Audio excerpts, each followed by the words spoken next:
Assalamu alaikum wa rahmatullahi wa barakatuh. This is Raya. This is the episode 5 of podcast and also the video of searching for the light. I found Allah. So, and again, there's so much to say. Sometimes I think that I should just make just one episode and just wrap it up. But then I remember there is just so much to say. And last time I had talked about the marriage, the problem with the marriage, and then businesses I got into with my ex-husband and how we lost.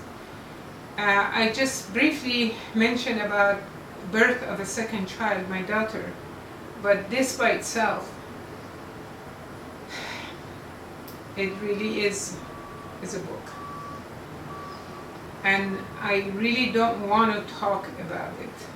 I really don't know if I should talk about it and not talk about it. Sometimes I don't want to talk about it. It not only saddens me, I don't want to bring something up that is very disgraceful in the sight of Allah subhanahu wa ta'ala in many ways.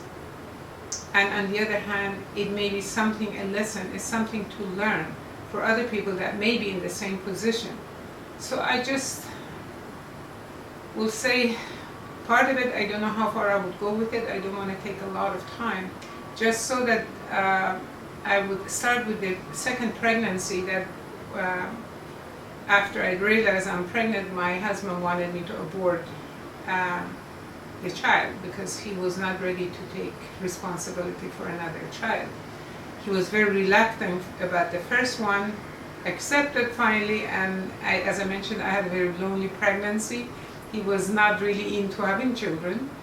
The second one, I got pregnant, and it was not planned, but I always wanted to have 2 children. And he was seriously asking me to abort the child. This is as if asking someone cut your right arm, and then I would be more pleased with you. Anyhow, there was a particular day that was said, I guess maybe in his mind, I don't recall the exact situation. All I know was I was very grieved about even the idea of somebody pressing something like this on me. I was sharing this situation with a friend of mine. Her name was Jill. She was a very dear friend of mine, a Greek friend, and we were very, very close.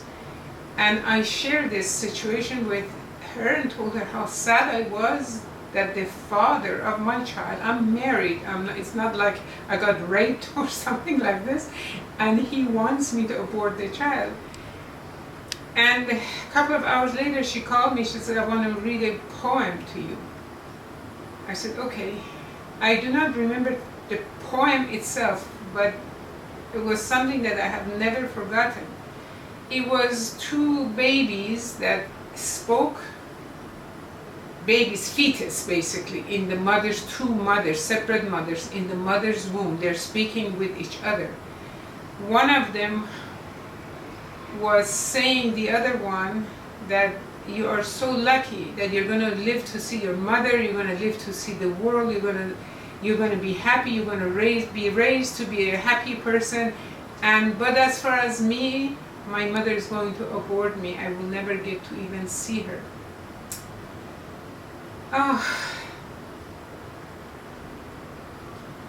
When I heard this, I started crying so hard. I told my friend that, do you know that no one can take this child away from me? No one can impose upon me to abort this child. If I have to choose between this baby and the husband, guess who's going to win? Baby, by all means. This is my baby. And in fact, my baby's middle name was Jill.